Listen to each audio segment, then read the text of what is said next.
l'épée divine brille à mon cœur. L'épée divine brille à mon cœur. L'épée divine brille à mon cœur.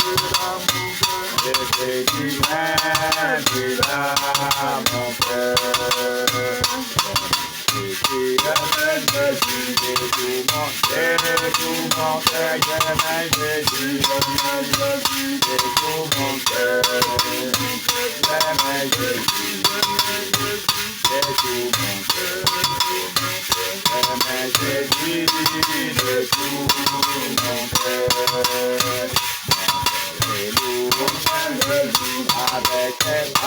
Avec tes vers montaient les loups, avec tes vers montaient les loups, avec tes vers montaient les loups, avec tes vers.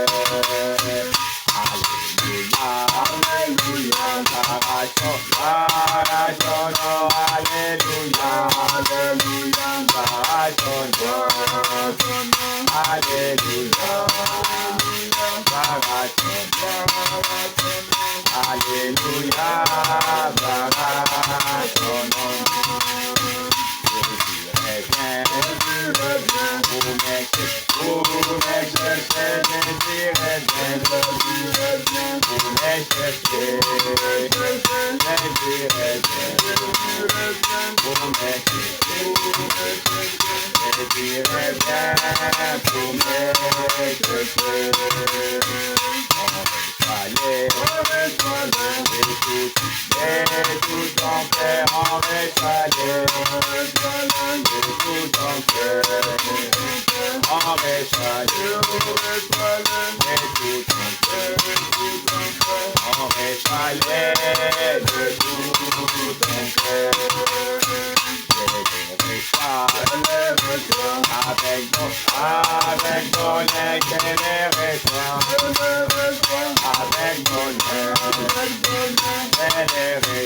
alléluia,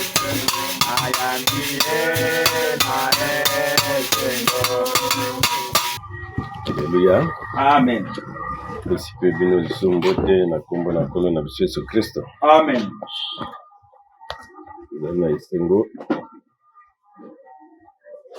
okutana zinga na misa na Nkolo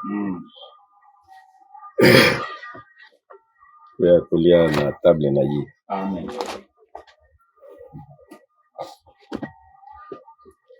Tokotelema mpona kotanga likomi na Romains chapitre 1er na Roma. Romains chapitre 1er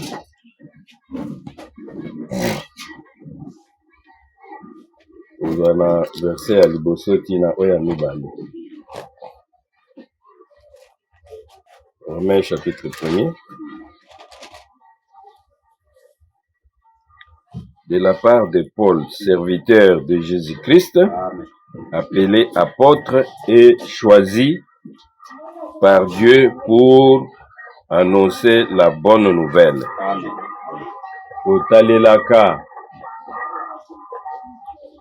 Paul, wazali moumbo na Yesu Kristo, ye abengami ntoma, pe ye aponami na Nzambe, pona kotatola la bonne nouvelle, to sango malamu. Dieu avait promis cette bonne nouvelle depuis longtemps dans les Saintes Écritures. Wana Nzambe ye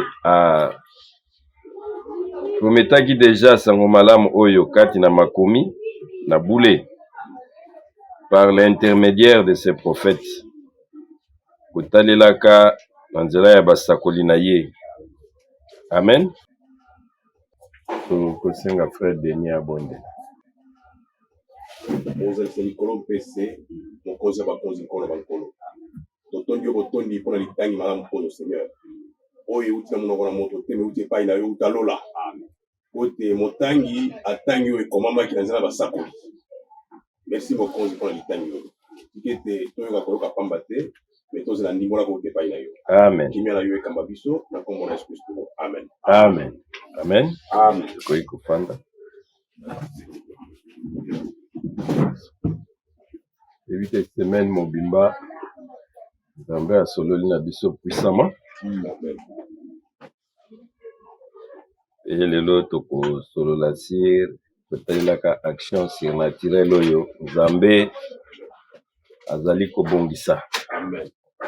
L'action surnaturelle de Dieu. Parce qu'il faut salamoko oyo eleki makanisi na bato salama. Amen.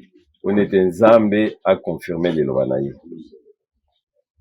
Awa totangi na ba Roma chapitre ya yambo na verset ya liboso pe ya mibale. Lobeta toliete koutaka na Toma Paul kwa azali moumbu na Yesu Kristo. Ye abengami Toma. Pe ye Nzambe aponi ye. Oneta tatola sango malamu. Amen. Amen. C'est-à-dire que yo il faut zala oyo Nzambe abengi kono kokako tatola sango na ye. Well, comme ezali très puissant. Abete ye abengami azwa musala na Toma un apôtre. C'est-à-dire muto Nzambe akotinda. Babengi moumbu na Yesu Kristo. C'est-à-dire Yesu Kristo ye moko nda choisissaki Paul. Amen. Et sango malamu ezalaki déjà promis. C'est-à-dire et lakelamaki déjà avant pour qu'il y ait salama. Nzambe azalaki déjà na mwango na eto na programme na ye. Tout était déjà prévu. Était Yesu Kristo avant la fondation du monde, fallait déjà akufa pour na masumu na biso.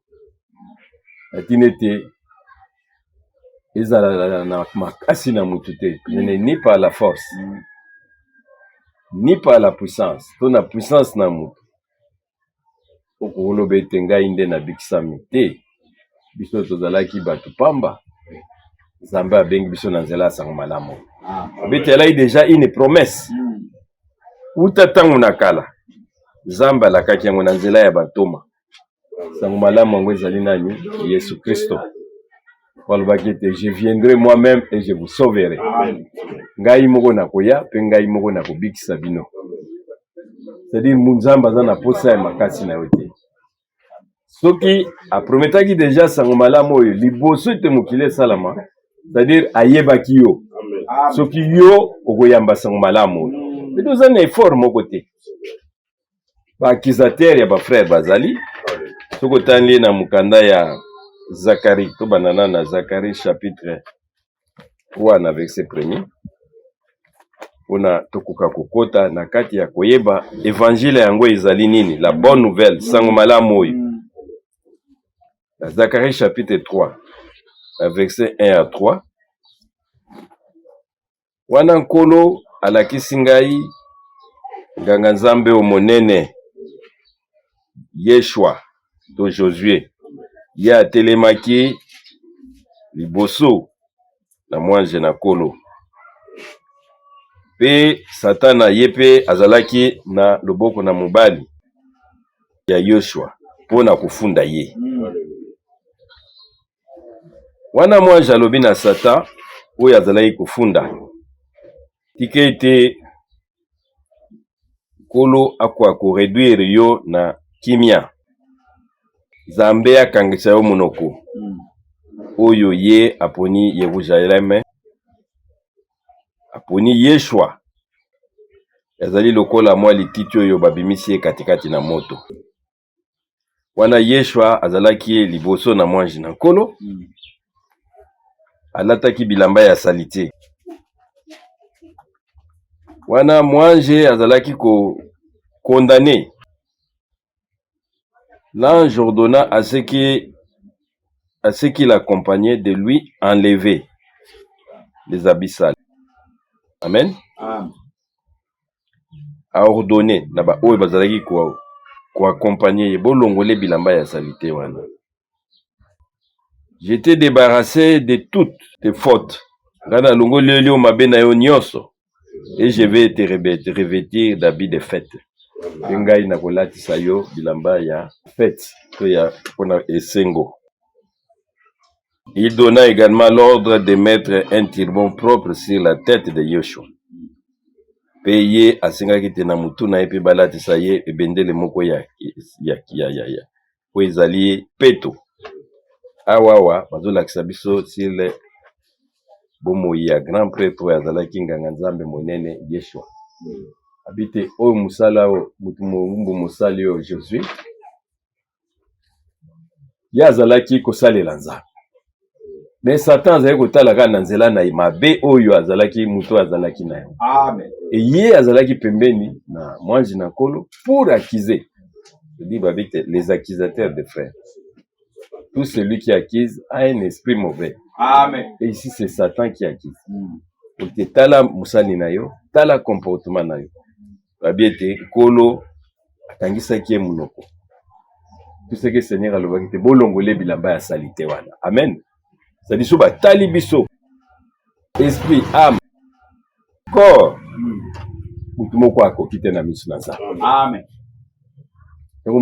Il fallait sango malamu eya. Ezala na moko oyo akoiko ya kosikola yo. Awa batali magaza inganga nzambe mais akokaki te. Satan a condamné en tout. La Bible dit tout son péché. Biso nyonso tosila ikokoya. Et toi qui privé na gloire na nzambe. Mais la bonne nouvelle était longola ebilamba wa. Amen. Sans lui nous ne pouvons rien faire. Balongoli awa Josué bilamba na salite pe babete bola tisaye bilamba na boule. Pour qu'on l'accepte ezali na effort moko te tokoki kosala na bomo ina biso. Tokoki kotia makanisi na yo te na o ezali musala na nzambe. Nyonso esi ebongisami. Amen. Amen. Dans Mukanda Romains chapitre 8, la verset 33, la Bible dit, qui accusera ce que Dieu a choisi? Amen. Amen. Nani yango akufunda ba oyo nzambe ye abengi? Personne, car c'est Dieu qui les déclare non coupables. Ponete ezali nzambe nde azali kozwa décision kokweyisa to kotombola. Amen. Ye na Golgotha tango asilisaki mosala na ye Bible elobi ete akendaki na makila na ye moko mpe atia yango na nzela ya propitiatoire mpe ye moko azali avocat. Alléluia. Amen. Ye moko juge na yo, ye moko pas avocat na yo. Amen. Abete qui peut te condamner? Kwa mosambisi ye moko aza défenseur na yo. C'est-à-dire nyonso ezali ngolu. Et c'est ça la bonne nouvelle. Abete bonne nouvelle ezalaki déjà préparée avant la fondation du monde. Avant yo botama, Nzambe azalaki déjà na mwangu na ye, c'est-à-dire na plan na ye ya rédemption. Ayebaki ete oyoyo soki akiti na se awa akoyeba mosala nini ngai nasalaki na Golgotha. Akoyeba ete nous sommes sauvés par la grâce au moyen de la foi. Et la Bible dit cet évangile ezalaki déjà elakama. C'était déjà prévu. Et mutu moko taza na droit ya ko condamner ba oyo na Nzambe, ba eli na Nzambe. Personne n'a le droit de les condamner. Amen. Amen. Personne n'a le droit. Qui peut condamner les élus du Seigneur? Parce que c'est Dieu qui justifie. Yenda zali ko bulisa. Dans Apocalypse chapitre 19, verset 7 à 9.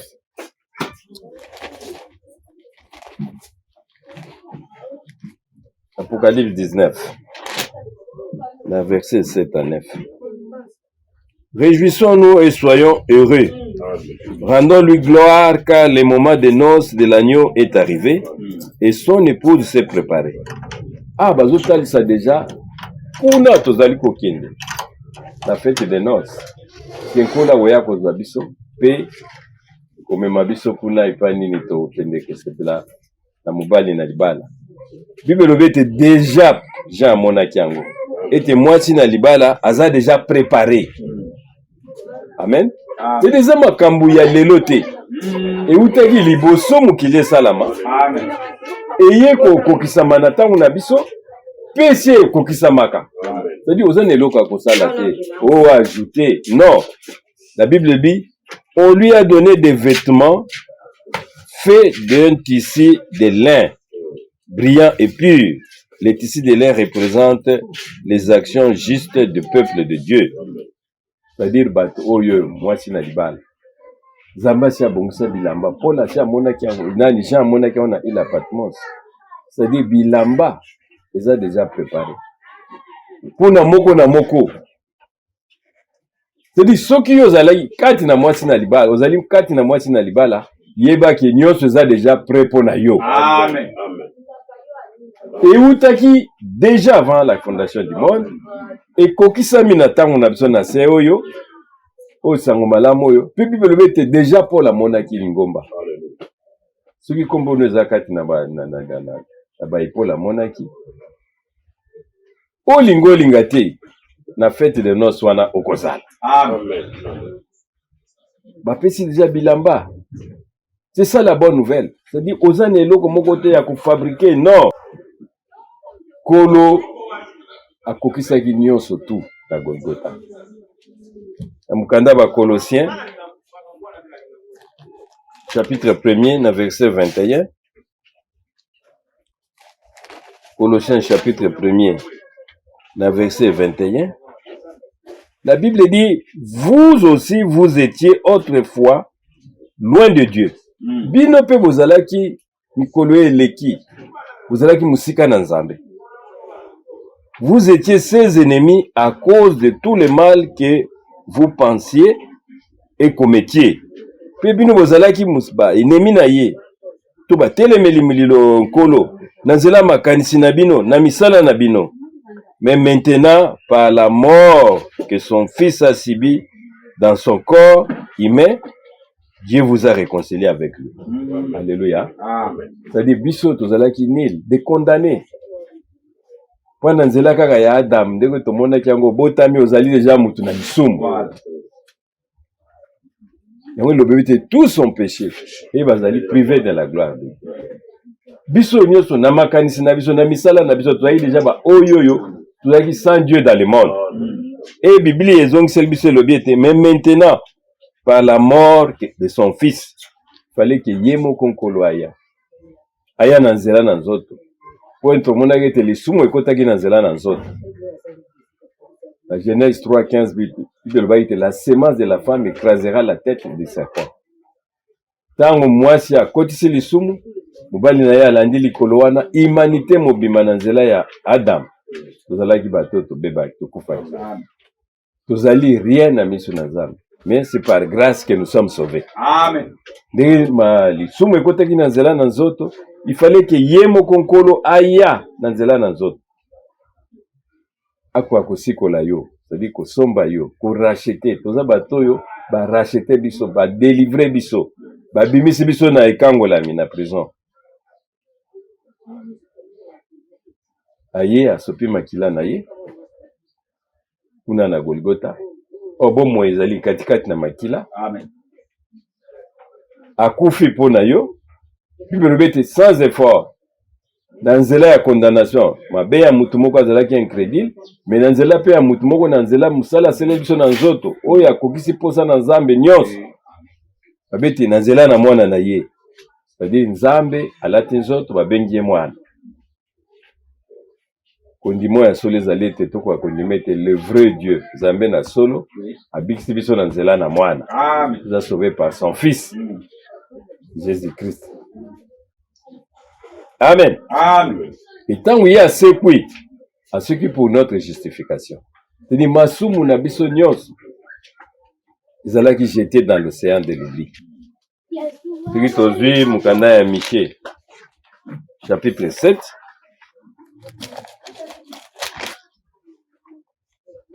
Michée chapitre 7.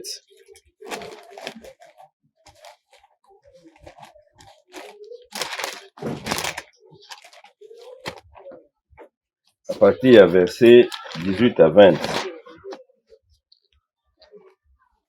Michée chapitre 7, 18 à 20. La Bible dit, aucun Dieu n'est semblable à toi. Et ça, dans Zambé, mon côté, à Kokani na yo. Kolo.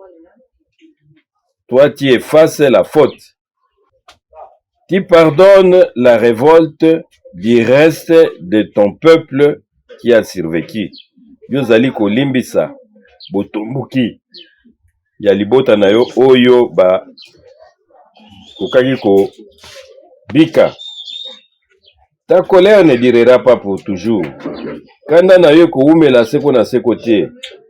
Car tu prends plaisir. Ponete yo zali kozwa kosepela. À nous manifester ta bonté. Natinete yo kokakola kisabatu bolamu na yo. Amen. Une fois encore, tu auras pitié de nous. Tikali sumbala moko yoko yokela biso mawa. Tu ne tiendras pas compte de nos fautes. Otanga mabunga na biso te. Tu jetteras nos péchés au fond de la mer. Amen. Yoko zo masumu na biso nyonso yo kwechango musika na mai na mulai. Tu manifesteras ton amour fidèle aux descendants d'Abraham et de Jacob, comme tu l'as promis autrefois à nos ancêtres. Amen. Oui, zala qui est la cas. Et puis, Momboto na mwasi ekoya, pe ekonyata mutu na nyoka. C'était déjà une promesse. Pe Bible lobete akozo masumu na biso nyonso, et il va jeter ça au fond de la mer. Musika na mai munene. Et du coup, si kotangela mutu mabe na ite. Amen. C'est par la grâce que nous sommes sauvés. Oui. Mais dans zela na kondima. Yo ndima musalo yo, musala melaki na Golgotha. Eh bien, évangile pour la terre qui c'était déjà une promesse. Avant que mukile koka sala. Et bino yo bozali bato yo bozali éloigné na Nzambe. Bozali na kati na volonté na Nzambe te. Avec je viendrai moi-même. Ngai moko na koya pe na kosikola bino. Na ko sauver bino. C'est ça la bonne nouvelle. Dieu était en Christ, réconciliant le monde avec lui-même. Et Azuma Kila Naye a sombi un grand prix pour y racheter Bissot. Paul, serviteur de Dieu, de Jésus-Christ, mon bon Jésus Christ, va benga meza lantoma, ponako tatola sangomalam.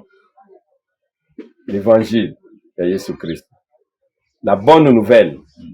ete yo yozali salite, yo yozali na mbindo, eza na moko azwi esika na yo. Amen.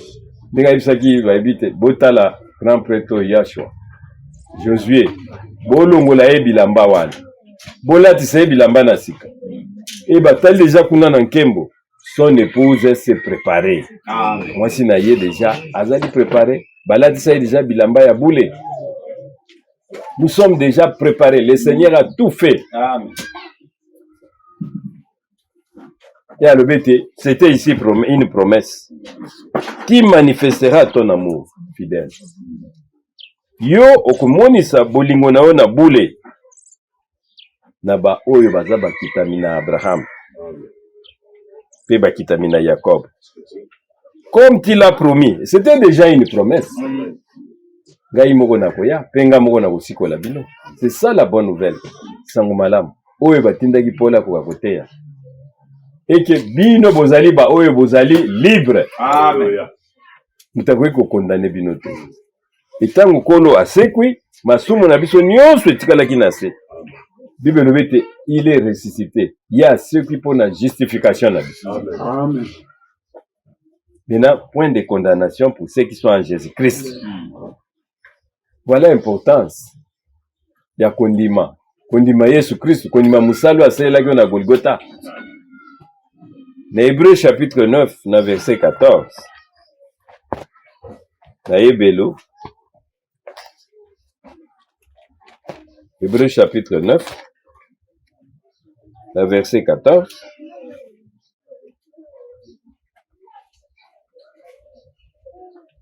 La Bible dit,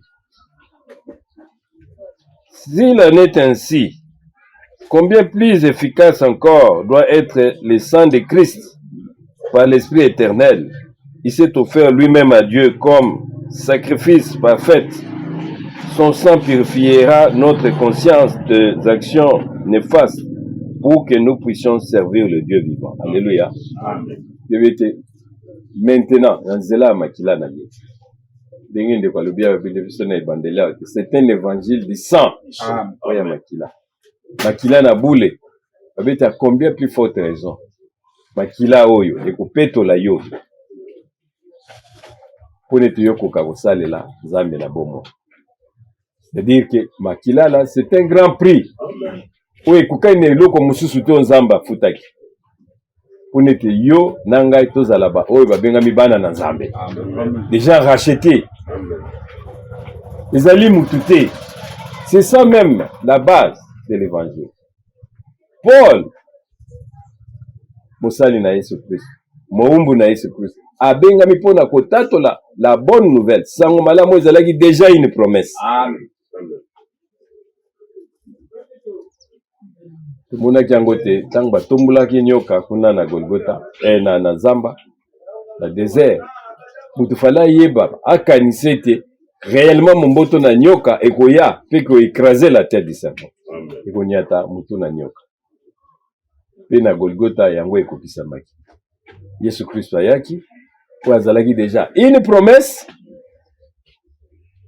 Po alobaki te je viendrai et je vais les délivrer. Amen. Kamo na kokangola bango. Na kobimisa bango na katikati na bafoso ezangi mai. Biso tozalaki rien par la grâce. Zambende asikoli biso. Zambé abimisi biso na libulu oyo. Parce qu'à Golgotha, tout était accompli là-bas. Amen. Réconciliation, ezalaki kosalema wana. Amen. Mutu ya nyoka, ezalaki écrasé wana. Pe Nzambe a révélé biso son grand nom. Kombo na ye munene, kombo na ye na boule. Abete quand le fils de l'homme sera élevé, wana mwana na moto akotelema, boko tatolet, boko tombola mwana na moto, boko yebete il est le je suis. Yenda azali oyo na ebandeli. O Moïse atunaki mena okende koyebisa bana Israël nini. Nani atindi ngai? Abete tile adira que je suis m'a envoyé. Amen.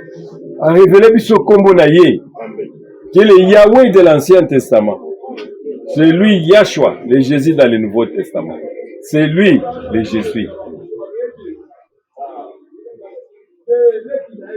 alobete tango bino bokotombola mwana na moto kuna na Golgotha bokanisi boko emilie ye yazali ko racheter ba oya.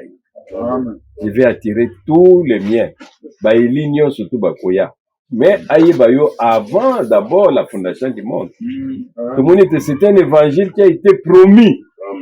Liboso mukile salam et liboso pe mukile salam nzamba yebaki ba oya. Amen. Jean, tant à côté na ila Patmos, tant à tali lingo ya épouse ya Nzambe, amonaki bato. Soka amonaki ozakunate, c'est-à-dire qu'il n'est pas dans l'épouse. Oui. Tout est déjà prédestiné. Et nous vous allez déjà ekokisami. Yango kono alobaki ete tout est accompli. Amen. Amen. Amen. Dans Matthieu na Luc 24, wana Yesu Christ maintenant asekwi. Mukanda ya Luka. Tangu ya sekwi, amimonisa magisu na n'importe kite. Amimonisa magisu seulement na ba oyo ya ye.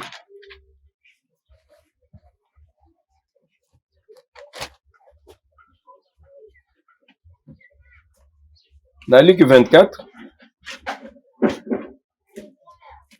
tuko bana même na verset 24, bongo tokita. Quelques-uns de nos compagnons sont allés au tombeau et ont trouvé tout comme les femmes l'avaient dit. Mais lui, ils ne l'ont pas vu. Bete, ba o nyonso bazalaki kolanda na biso, ba kolanda Yesu Kristo. Mwanda mbukati na biso bakendaki kuna epai basi bakundaki ye. Mais bakomi kuna batali o basi balobaki eloko balobaki ya solo ponete.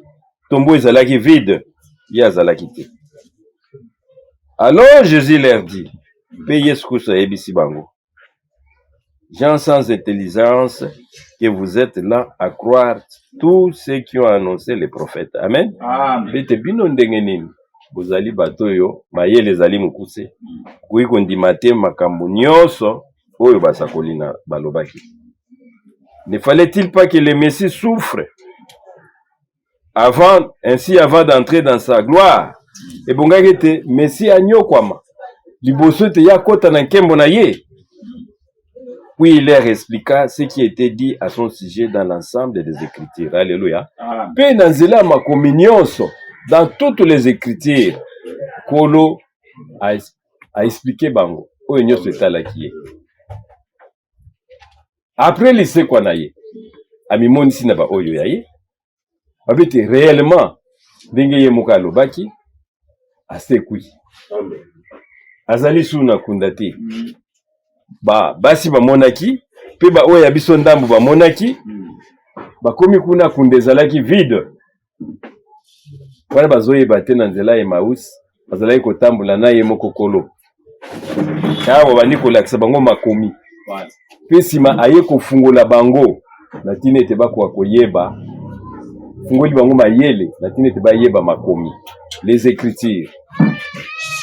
Il leur ouvrit l'esprit afin qu'ils comprissent les Écritures. Afungoli bango mayele.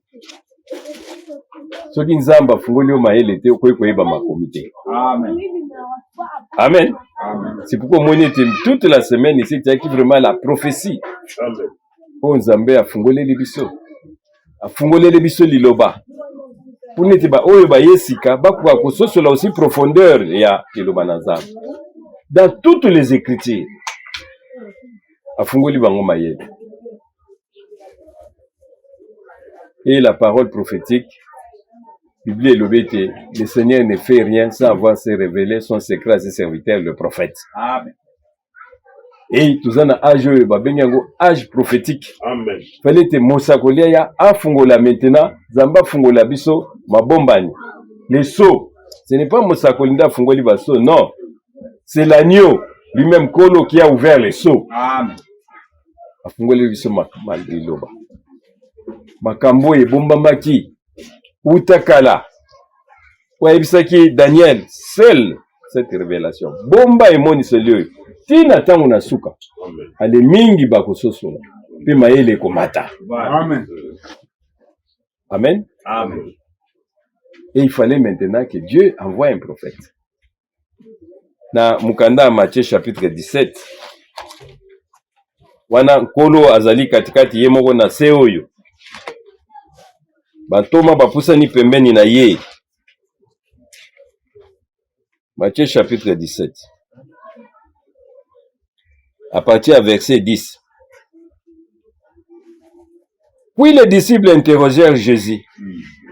Pourquoi les maîtres de la loi disent qu'Élie doit venir d'abord? Babete pona nini bato na mayele bazako soto baete il faut d'abord que Élie aille. Il leur répondit, Péa Zongsel Bango Yayano, Élie doit en effet venir et tout remettre en ordre. Alléluia. Babete il est vrai, Élie il faut aille. Pona koya ko zongisa nyonso tout en ordre. Makomi ezonga na mulongo ye moko tango asekwi il fallait zongisa bango sous nzela makomi azui dans toutes les écritures a expliqué bango nyonso komamaki na tina na ye. Amen. Amen. Abete il est vrai qu'Élie doit venir. Awa mena balobi yango na futur ebongete Élie aya. Mais ayebi se bango te Élie asha yaki. Amen. Car moi je vous le déclare, Élie est déjà venu, les gens ne l'ont pas reconnu, mais l'ont traité comme ils ont voulu. Kasi batu basosola ki Élie ote, pe ba traité ye, ba certaine mabeo yo bango moko ndeke banini. Oto zongiselaka toujours évangile pone ba o ba yesika bako akososola. Amen. Eke likomio yo ezali pe na kati na yango na ibomba le makasi. C'est vrai, Élie il faut aya, mais Élie ayaki. Élie ayaki, c'était parler de Jean-Baptiste. Selon Malachie chapitre 3, Bible lobiete Mosali na yo. Prophète na yo akoya avant kolo akota na zoto na ye. Oui, kotanga yango na Malachie chapitre 3, wana tokoka kozwa na vrai contexte. Bandimbola bebete na lingala des fois ezalaka pe moins compliqué. Malachie chapitre 3 na verset 1er. Le Seigneur de l'univers vous répond. Wana kolona mokili azali kozongisela bino boye. Je vais envoyer mon messager pour m'ouvrir le chemin. Amen. Ngai na kotinda mosakoli na ngai pona kofungolela bino nzela. Le Seigneur que vous désirez arrivera soudain dans son temple. Le messager que vous attendez proclamera mon alliance avec vous. Le voici en train de venir. En Malachie 3, c'est messager avant mokonzi akota na zoto na yo. Zalaki sur Jean-Baptiste. Mais mosakoli oyo ya mibale na Malachie chapitre 4, awa nangeza na Malachie chapitre 3, na verset 23. Et dans une version sur Malachie 4, 5 à 6. La Bible dit, avant que vienne le jour du Seigneur, ce jour grand et redoutable, je vais vous envoyer le prophète Élie. Oyo, zali ndimbola, mulimo insistaki mingi. Oneto bazali koya, na simaba kwa kososola. Ete mosakoli akoya. Zamba salaki promesse ete na kotinde la bino mosakoli ya Elia. Il continue. Il réconciliera les pères avec leurs enfants. Ya komema mitema ya batata na bana et les enfants avec leur père. Amen. Pe mitema ya bana na batata na bango. Oyo Elia liboso alobete Elia yaki. C'était sur Jean-Baptiste. Kozwa mitema ya batata. C'est-à-dire Abraham. Komema bango na komema yango kondima ya batata na biso ya bakoko wana komema ngo na ba ntomo bazalaki. Pe na biso atanke bana kozwa mitema na biso kozongisa biso na kondima na ba ntoma ezali mena Elio ya mibale oya koya pona kufungola biso likomi. Alléluia. Kufungola biso mayele. Amen. Webite katikati na message oyo ezana makambo ebele. Webite tusololi basololi na biso ebele vraiment semaine oyo na tino ezali ouverture ya liloba na Nzambe. Amen. Tokosa mwa résumé muke. Kwa tuki kofungola nyonso te toyebete mosakoli oyo na ntango na suka ye ayaki afungoli makambo ebele, afungolele biso oyo nyonso ebombanaki.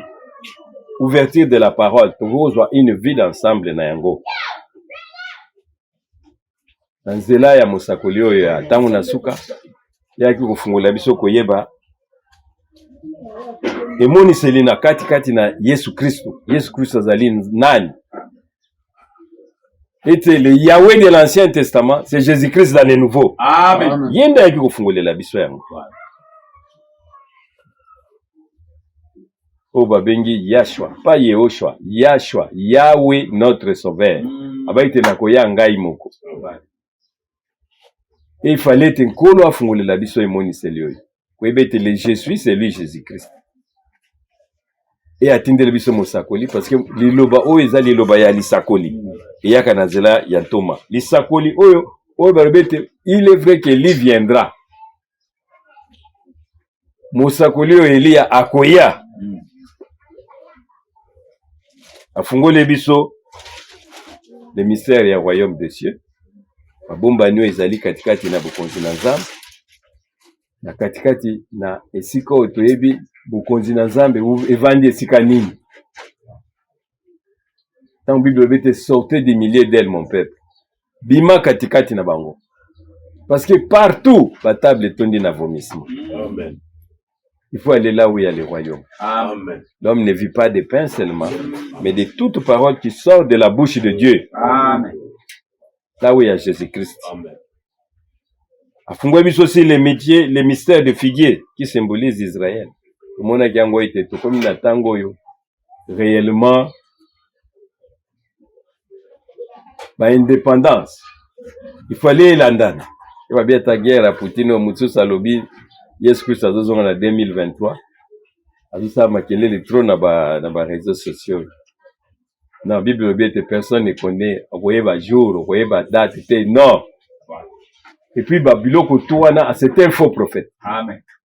Parce que nous ne sommes pas dans les ténèbres. En tout cas, il faut que ce soit Bayango. Voilà.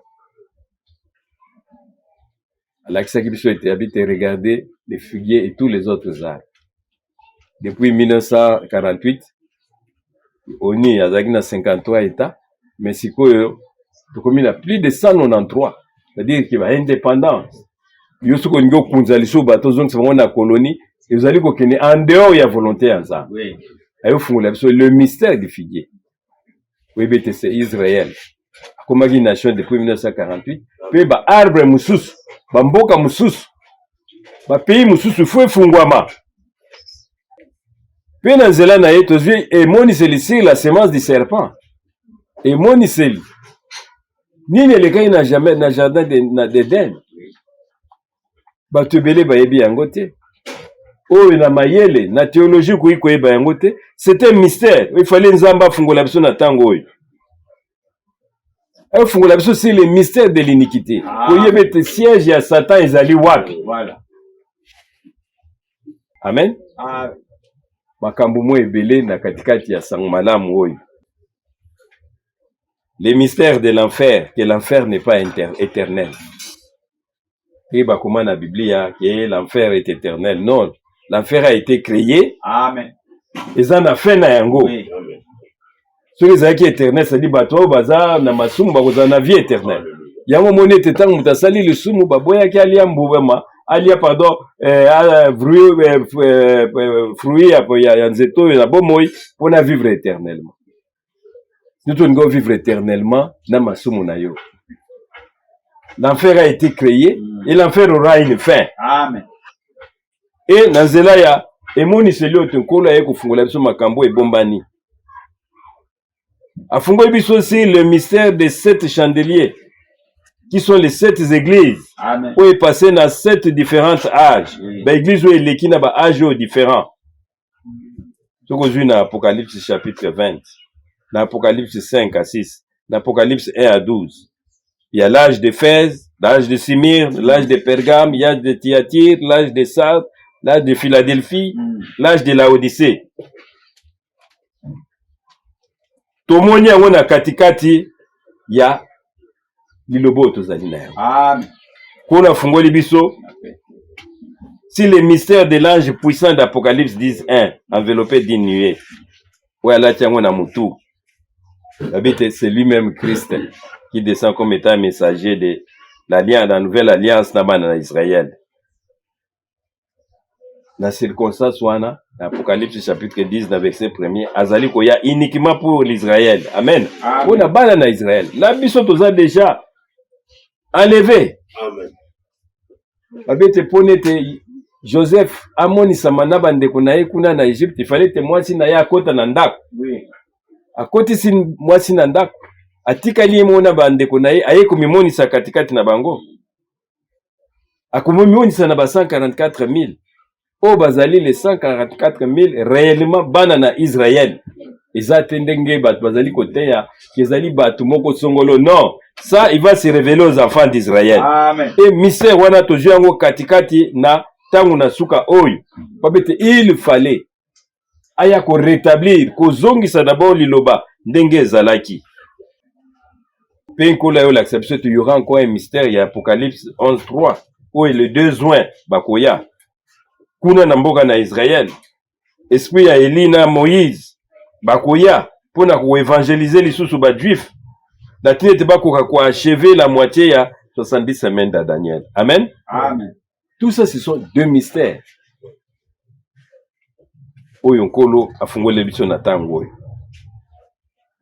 Ba yako fungola biso aussi le mystère ya chiffre 666. Koyeba yango ezali nini? Donc, toute la semaine, Zamba fungole lebiso makomi ebele. Le nombre 666, batumusu bazali koloba o ezali ordinateur, mususu bazolo beza système politique, bazolo... Non! Si balobio non, ezali Poutine. Tout ça les gens fabriquent. Mais kolo afungole lebiso mayel, koyebete ezali nani. Tout ça na katikati na sangoy. Dans toutes les Écritures, il nous a ouvert la prophétie. Kososola makambo oyo ezalaki koleka na ibandeli.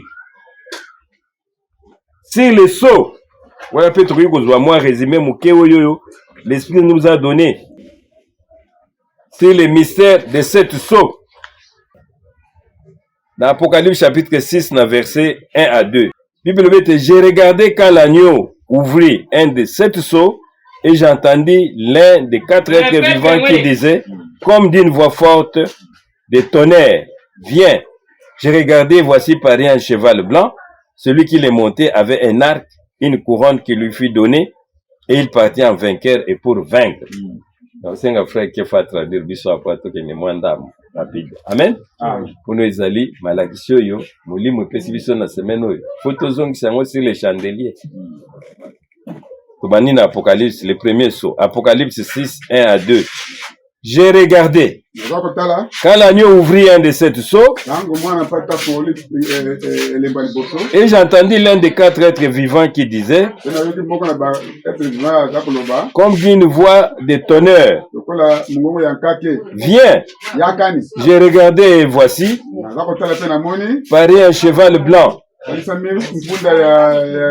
Celui qui l'est monté, celui qui l'est monté avait un arc, une couronne qui lui fut donnée. Il partit pour vaincre et pour vaincre. Amen. La sous-sollicitation était ici le cheval blanc, oyoyo, punda, oyoyo. Aina punda, amati punda, oyo na pembe. Batebele bakanisi oyo bazlobi kezali Yesu Christ. Non. Mais na katikati na lisakoli, balobete c'est l'antichrist. Amen. Mulimu mabe. Motele mene Yesu Christ. Tanga yaki na ibandeli. Ayaki na punda na ye na pembe. Amen.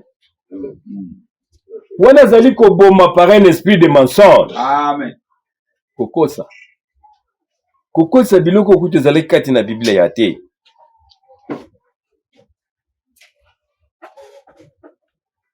Babete, il tue spirituellement. Amen. C'est pourquoi dans Matthieu 24, 4 à 5, la Bible dit, Jésus leur répondit, prenez garde que personne ne vous séduise, car plusieurs viendront sous mon nom, disant c'est moi qui suis le Christ, et ils séduiront beaucoup de gens. Bakoya d'abord dans la Bible. On dirait mutaye côté ya yo. Si makoyebisa yote ngai nde nazali Christ. Ngai nde nakufela kyo na Golgotha. Akomemela o makambo oyo ezali katikati na Bible te. Banzambe misato. Tomoni te révélation epesameli na tango na suka. Le Yahweh de l'Ancien Testament, c'est Jésus dans le Nouveau. Amen. Amen. Amen. Banzambe bagami balete, miba misato te. Il y a un seul Dieu. Mende a se révélé. Lokola tata azali na likolo. Lokola azali mwana katikati na biso ayaki na zela nzoto.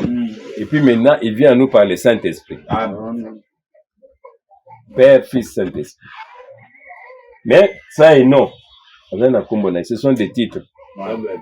Mais balobete na so ya liboso. O batu ba contredire ndenge nyoso tu ba tei ndenge balingi kolobete c'est Christ mais kolo ayi kofungolela biso ite et c'est l'antichrist. Amen. Na deuxième saut, na Apocalypse chapitre 6 na verset 3 à 4, il est écrit, quand il ouvrit le second seau, j'entendis le second être vivant qui disait, viens. Et il sortit un autre cheval roux. Celui qui les montait réussit le pouvoir d'enlever la paix de la terre, afin que les hommes s'égorgeassent les uns les autres, et une grande paix lui fut donnée. Amen. Babete awawa motelemeli Yesu Kristo azali koboma na nzela ya épée, c'est-à-dire bibundeli. Ayaki d'abord lokola muto ya malamu na cheval blanc, maintenant on va changer akomi na pundo na makila pe azu bibundeli na ye abomi batu ebele.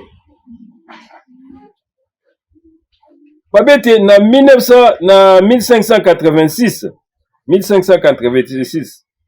na baguerre oyo ki baguerre religieux oyo l'église du monde tua 68 000 protestants bato batelemela ki bango 68 000 donc mopanga na ezalaki rouge soko boyi kondima ezalaki mena forcing baza kobomona makasi. Et ce qui totangi dans Matthieu chapitre 26, verset 6, la Bible dit, vous entendrez parler de guerre et des bruits de guerre. Gardez-vous d'être troublés, car toutes ces choses doivent arriver. Mais ce n'est pas encore la fin. Amen. Ye lingomba na mukili. Azana babato bapesaka ye bibundeli. Boza bibundeli oyo eza kondima te na ntango wana esalamaki na 1586. Bato bayokaki makelele ya bitumba nde twali kobunda. Mais ezalaki na esprit moko nsima. Kotinda bato bokende, bobunda, bobomana. Mais wana elaki la guerre sainte. Soki olingi doctrine na ye te ya lukuta. Il faut baya babundisa. Baboma yo. E bato ebele bakufaki. Kolo afungole biso liloba wana. Amen. Amen. Na troisième saut, dans Apocalypse chapitre 6, na verset 5 à 6. Quand il ouvrit le troisième saut, j'entendis le troisième être vivant qui disait, viens. J'ai regardé et voici un cheval noir. Celui qui le montait tenait une balance dans sa main. Et j'entendis au milieu des quatre êtres vivants une mesure de bleu pour un denier et 3 mesures d'orge pour un denier. Mais ne faites pas le mal à l'huile et au vin. Amen. Amen. Ah bah yoko la biso te kaka wana molimo mabe wana. Échangez encore. Il prend un cheval noir. Amatina punda. Mina komi koteka. Alléluia. Akomi koteka malakisi na ye ya lukuta. Soki okoki kosomba yango te okozwa eloko moko te. Amen. Et amemi mbongo ya mokili mobimba. C'est pourquoi moi ni mbongo mokili mobimba, ça se trouve chez les faux prophètes. Amen. Makasi zate pono nazana bombe atomique nazana non, quand on a l'or, on a l'argent. Vous avez la force. Bango nde bazali kokunza. Oh nazana bibundeli pa nazana non, ce n'est pas ça. Amen. Amen. Au monde a mutana mbongo ne ba regarder na mutu azana munduki. Donc munduki ce n'est pas une force. Et tout l'argent a memi yango. A continue bitumba parce qu'il y a zana mbongo bandi ko teka ba fausse doctrine na ye et ba bete toujours molimo mabe o ebandaki na ebande. A commencer.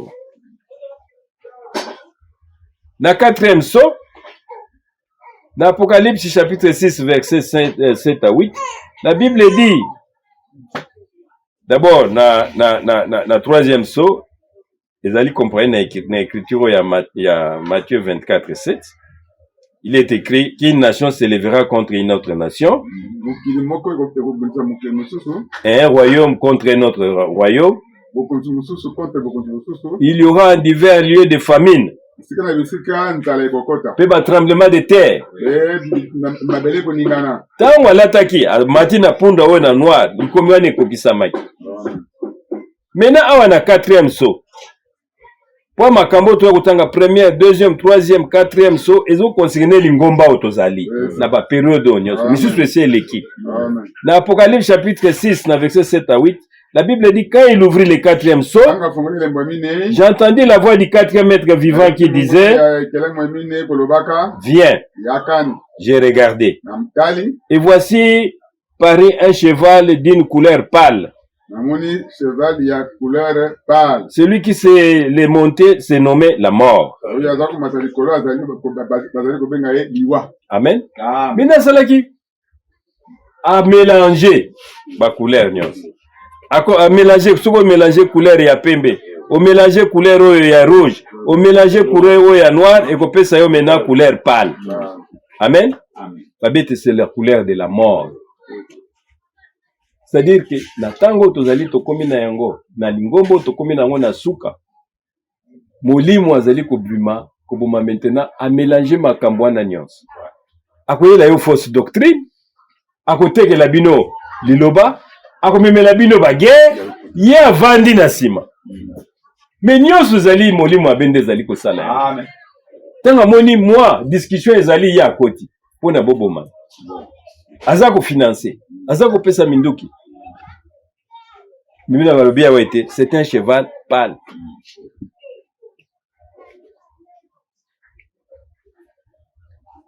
Donc le cheval pâle c'est l'image de la mort, ezali de kufa.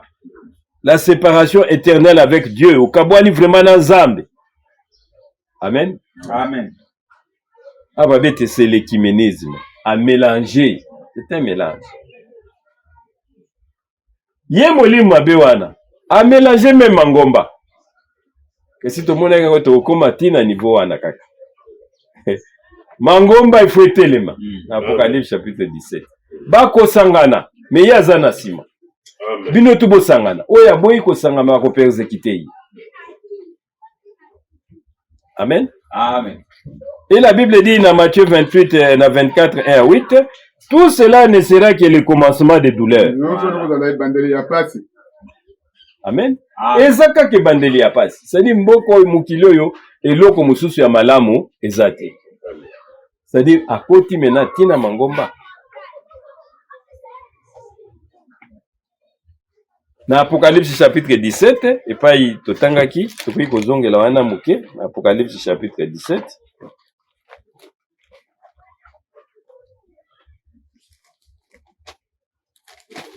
L'Apocalypse, chapitre 17.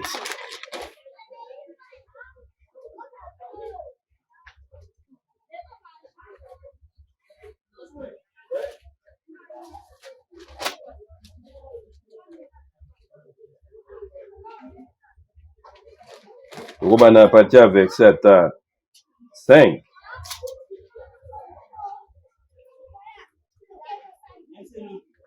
La Bible dit, sur son front était écrit un nom au sens secret. La grande Babylone. La mère des prostituées et des abominations du monde. J'ai vu cette femme qui était ivre du sang du peuple de Dieu.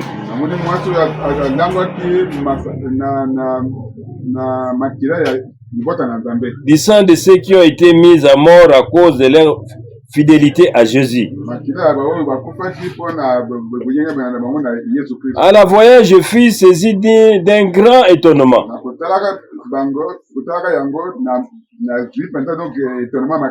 Pourquoi t'étonnes-tu? Je te révélerai les secrets de la femme et la bête qui la porte. Celle qui a 7 têtes et 10 cornes.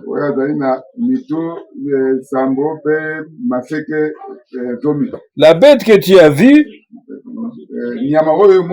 était autrefois vivante, mais ne l'est plus. Elle doit sortir de l'abîme,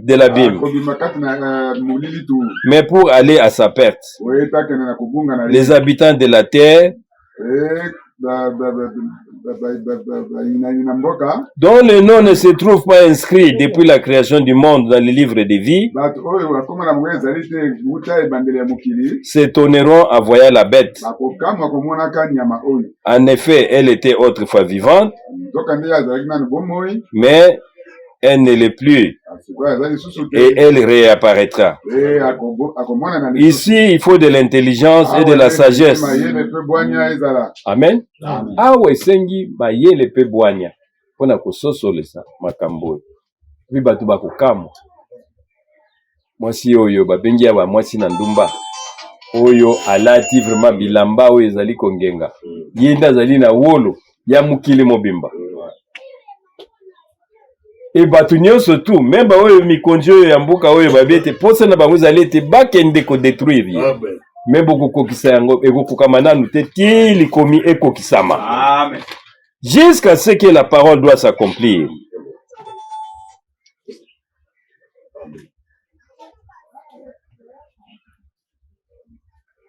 Amen. Amen.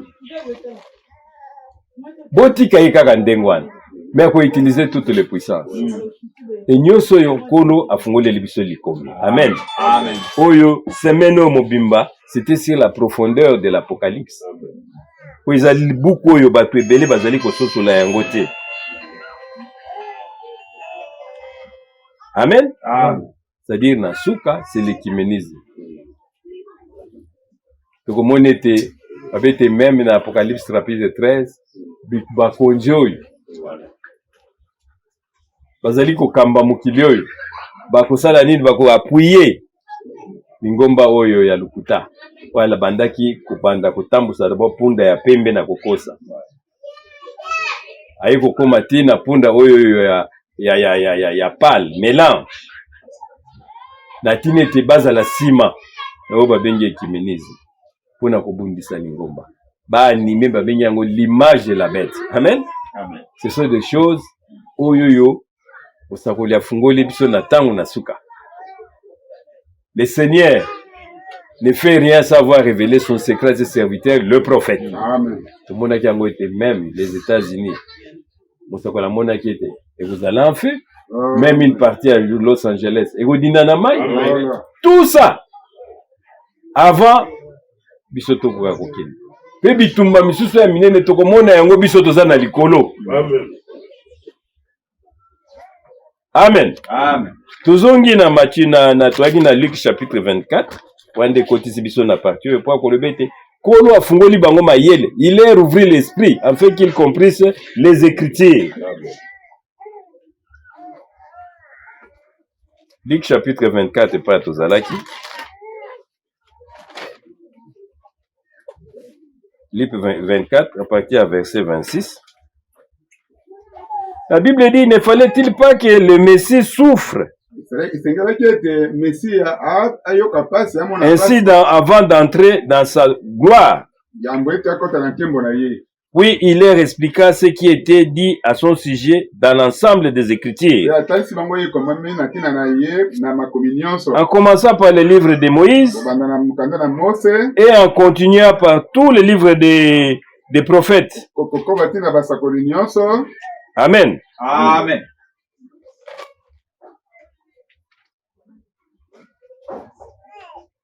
Et Nasuko il a ouvert l'esprit afin qu'il comprisse les Écritures. Faut te faire mais merci pour notre frère Branham. C'était un véritable prophète de Dieu. Amen. Mais c'est pas lui parce qu'il est là, il bateau, dans l'année à temps avec extrait, il y a bande comme sous, bazandi ko tato là, soit disant bah là il dit non, wanazam sal nazam. Pas comme nous. Ayagi réellement na ba révélation o ikuka ça comme ça. Il est vrai qu'il viendra et rétablira toutes choses. Il faut d'abord liloba ezongisama zamba zongisa biso na position ya malamu. Dieu ne peut pas sceller l'erreur. Non, jamais. Au cause de la baptisée dans le Saint-Esprit, le baptême du Saint-Esprit c'est un scellement. Les zamba scellé yo, comme une œuvre achevée. Mais d'abord, il faut pas purifier biso. Pour longola biso makambo nyonso to ezali ya lukuta. Oui, bandeli ko chevaucher depuis les bandeli na antichrist, na cheval blanc na mensonge. Il faut pas longola yango. Kolo ABC Josué ABC bolongola Josué bilamba mabeana bola tisayi bilamba na bule bilamba na pole to bandaki na esika wana longola ye ba vêtements na ye wana sale. Tout ce qui est fausse doctrine c'est une saleté devant Dieu. Amen. Et il faut pas nettoyer yo avant vous allez sceller du Saint-Esprit. Ba te belé bazana on est likiate et un colo. Ce que tu as dit, na acte des apôtres, que lik nda komaki yango. Ayebisi Théophile alobete, ye moko kola bandaki musala na ye. Amen. Abandaki ko sala, ko enseigner, pe abandaki ko sala, ba pratique. Lobete, je viendrai moi-même, je vous sauverai. Tant on a ko sauver bino mokomona. Ba aveugle ba komona. Les boiteux vont marcher, les morts vont ressusciter et la bonne nouvelle sera annoncée aux pauvres. Amen. Et dans la Bible, même que Botamana Yesu Christo, c'était une action surnaturelle.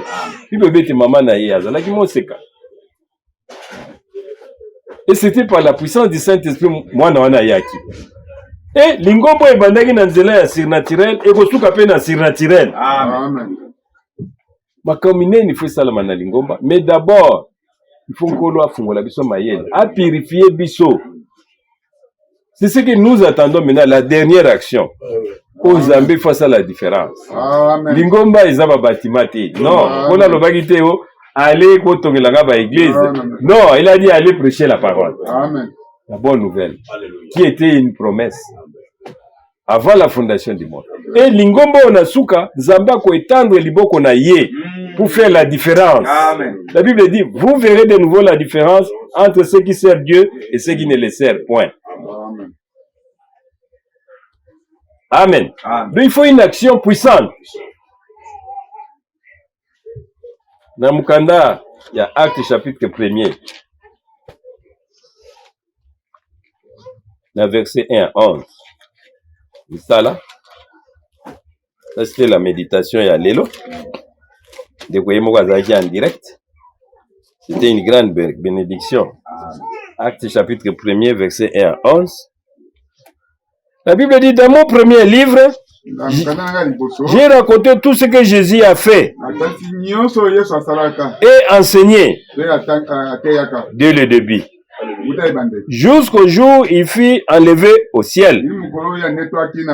Avant d'y monter, il donna ses instructions par la puissance du Saint-Esprit à ceux qu'il avait choisis comme apôtres. En effet, après sa mort, C'est à eux qu'il se montra, en leur prouvant de bien des manières qu'il était vivant. Pendant 40 jours, il leur apparut et leur parla du royaume de Dieu. Amen. Un jour qu'il prenait un repas avec eux,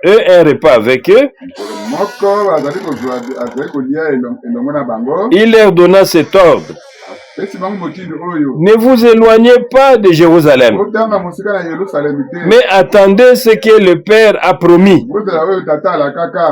les dons que je vous ai annoncés. Car Jean a baptisé avec de l'eau, mais vous, dans peu de jours, vous serez baptisés avec le Saint-Esprit. Amen. Abeti yemuka bandaki tomona yango centenaire qui dit de l'année. Ezalaki mukolo ya délivrance, ezalaki pe na ebandeli nango pole nango elaki pe suka na yango ezalaki na suka y avait un cri oyo mosakola abete tala mobali na libala aller à sa rencontre.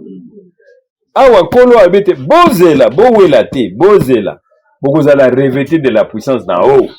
Sima na bino bozali nettoyer, laver complètement. Amen. Zambé face au pamolimo na ye. Amen. Abete Jean y a baptisé qui na mai. Mais vous, dans peu de temps, vous serez baptisés du Saint-Esprit. Le baptême du Saint-Esprit, c'est un scellement. C'est-à-dire Kolo a etin danganaye, qui est une œuvre achevée. Mais pourquoi achever au tenaba? Doctrine à mabe. Pourquoi achever au tena oyebi le banzambe clarté. Et il fallait d'abord Nzambe atteindre la vision Mosakoli. Aya ko rétablir le lobanaye. Amen. Ce qui l'obézali rétabli, alors montre kokita. Amen. À ce moment-là, il y aura une action puissante. Maintenant, vous allez côté, mais il faut que bateau bazali na Babylone babima. Tout le monde a gagné dans Babylone, ce sont des chiens qui n'aboient pas. On va établir qu'on a comme docteur. Amen. Bible dit sortez de Babylone. Mais il faut pas benda bango ko benda. Faut Zambe asa la différence. Babete asopa mulimu na ye. Na Luc 24. Na 48 à 51. Luc chapitre 24.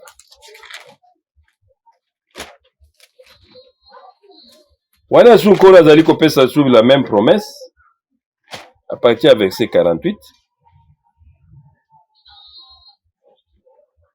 Vous êtes témoins de tout cela. Et je vais envoyer moi-même sur vous ce que mon Père a promis. Quand vous restez dans la ville, jusqu'à ce que vous soyez remplis de la puissance d'en haut. Puis Jésus les emmena hors de la ville,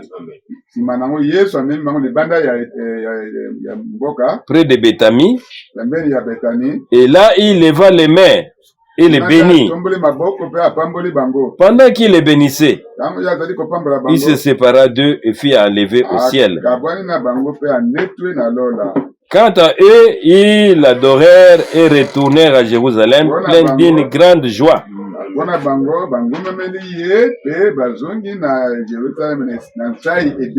Ils se tenaient continuellement dans les temples et louaient Dieu. Amen. Amen. Nkolo azomema biso maintenant dans les premières heures. Kozongisa biso na lingomba oyo ya ebandeli. Nenga kendaki, il a fait la promesse Bozela, la promesse du Père.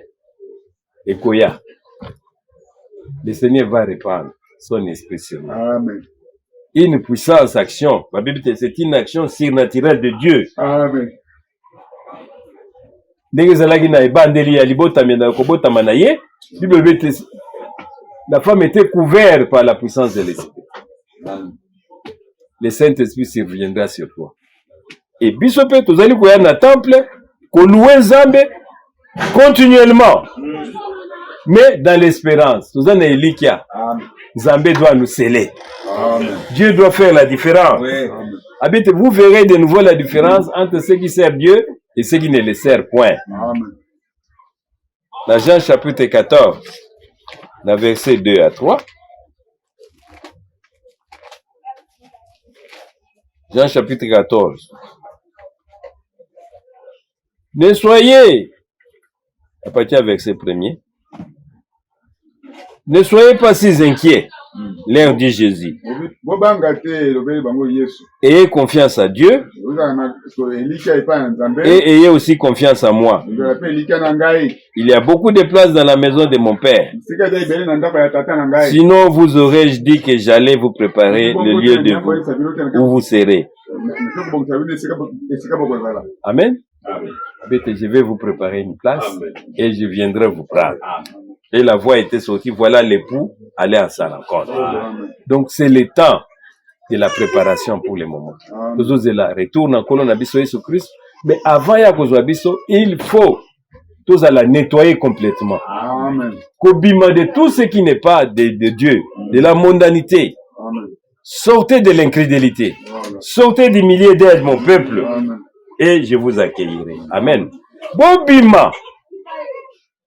Dans Hébreux chapitre 4, à partir du verset 1er, bon, vous avez qui chance à vous l'andater, on vous fait les résumés de ce que l'Esprit a dit à l'Assemblée. Hébreux chapitre 4, dans verset 1er.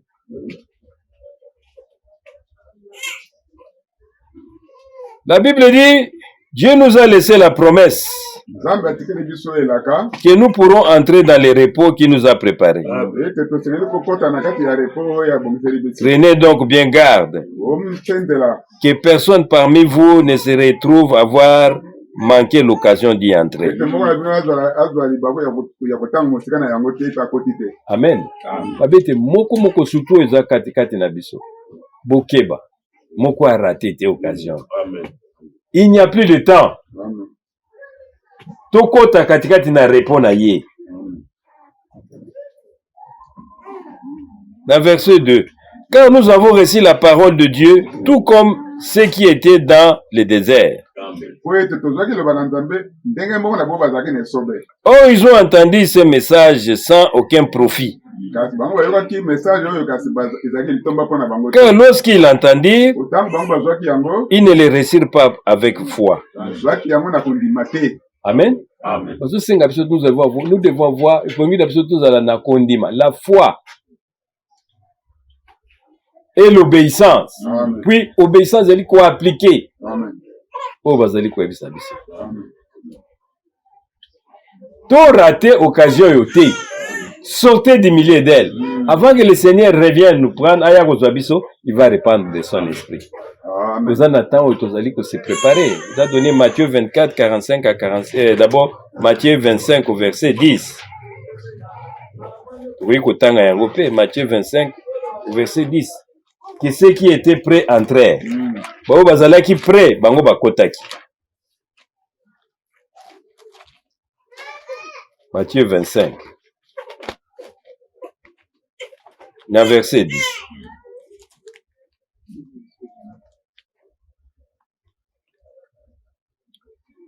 La Bible dit, les imprévoyants partirent donc acheter de l'huile. Mais pendant ce temps,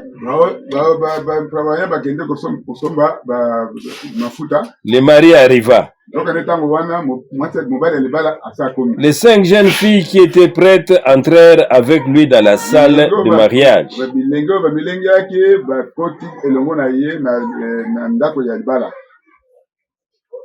Et l'on ferma la porte à clé. Amen. Amen. O bazala qui imprudent. Mona kango te Yesu Kristo. Mutumususu ayaki a kolonga na landa yo atali kati na ye, il n'y a rien, c'est Babylone. Amen. Amen. Abete les renards ont des tanières. Kwa mwana na mutacha mutu ezate. Na me mususu alobi na ye viens et suis-moi. Amen. Yo landa ngai. Amen. Amen. Mususu babisi ye landa ngai bite tikana nakende kokunda tata na ngai. Yesu abi oya tie loboko na ye na shari po tali sima ti n'est pas digne. Tu n'es pas digne des royaumes. Tokomi na tango yote biso tozali préparer. Biso tozali koyoka. Le Seigneur va déverser une puissance pour na ko ramener ba misusu. Bakoka kobima. Baya pe kolia lokola biso tozali kolia. Dans Matthieu 4:4 la Bible dit l'homme ne vivra pas de pain seulement mais de toute parole qui sort de la bouche de Dieu. Amen. Lelo koyeba munoko na Nzambe wapi, mungongo na Nzambe wapi. La bouche de Dieu. Amen. Amen. Et c'est là où Dieu a fait résider son nom. Dieu parle au prophète. Amen. Et il y a une bouche. Tout le monde a qui en gros. Où ils allaient autoriser. Zambé, Azali, Kopé, Sabiso, Bilei. Atindele biso mosakoli. Pour nous ramener vraiment dans la pure parole. Parce que Nzamba a ko sele erreur te. Comme disent les Écritures, la Bible dit que les fleuves d'eau vive couleront de l'air saint. Amen. Dima lokola likomi elobi. Amen. Ayez la révélation exacte de la parole. Oh batikali, ba oh ya Nzambe, de to monete Zamba yebaki batu na ye dès avant la fondation du monde. Il y aurait une main puissante. Et c'est pour bientôt. Oyo mwasi oyo aza na mbongo ebele alati elamba ya pourpre babeti même elamba wana Nzamba kopasola yango. Mais pour le moment nano tango ekoki te ba puissance nyonso wana bakozala nsima na ye mpona koasala nini baanime oyo babengi l'image de la bête, l'écuménisme. Ce n'est que l'épouse parole. Frère Branham amona ye banzete mibale moko bakomi trinité eza na bafruit ebele moko bakomi Jésus seul eza na bafruit ebele Nzambe ayebisi ningisa yango. Amen. Ningisa banzete wana. Dieu a besoin de fruits bana na eba bima dans tout ce qui n'est pas de Dieu. La Bible dit sortez du milieu d'elle mon peuple. Ne touchez pas ce qui est impur. Oyo nyonso Nzambe ayebaki dès avant la fondation du monde. Jean amonaki bino déjà kuna il a pas de mot. Amen. Bolati bilamba na pembe bibete boza batu na sengo ponet babengi bino bokota na fête des noces. Amen. Je vais vous préparer une place et je viendrai vous prendre. Mais avant cela, Nzambe, il faut en nettoyer biso. Tous à la pète. Tout ce qui est fausse doctrine est long. Amen. Bibete za tango na nzala. Il va appeler ça ici écrit à Amos 8:11. Il y aura un temps de famine. Amos 3:11, pardon. Il y aura un temps de famine. Amos 8:8. Amos 8:11. Tant wanzale kosa. Où les gens seront errants. Mais bana o na Nzambe, atozoliana no bilo ya kupola, Dieu va te sortir de là. Amen. Il va vous ramener à la parole. Amen. Que Dieu vous bénisse. Amen. Bongina bisoto kangama toujours na liloba. Ayons confiance. Ndenge Nzambe alobete bozala na confiance. Liloba na Nzambe ezonga kapamba ti. Bete lwa mbule zali ko beta, zali pona ko arroser, mais kozonga pamba ti. Il en est ainsi de la parole de Dieu. Le Seigneur a fait des promesses, il va les réaliser. Il viendra nous prendre. Il va nous baptiser du Saint-Esprit et pona ko ramener ba oya ye nyonso tout. Batikali na sima. Bimisongo na Babylonie. Atinete moko akwa kozanga ti. Mais ba bete bino bo salete bo raté et loko yote cet événement. Amen. Que mutoya na retard. Ne regardez pas. Oh boy. C'est un évangile qui a été déjà promis avant la fondation du monde. Et tous les enfants de la promesse vont recevoir cet évangile-là. Que Dieu vous bénisse. Amen. Dans le Saint nom de Jésus. Amen.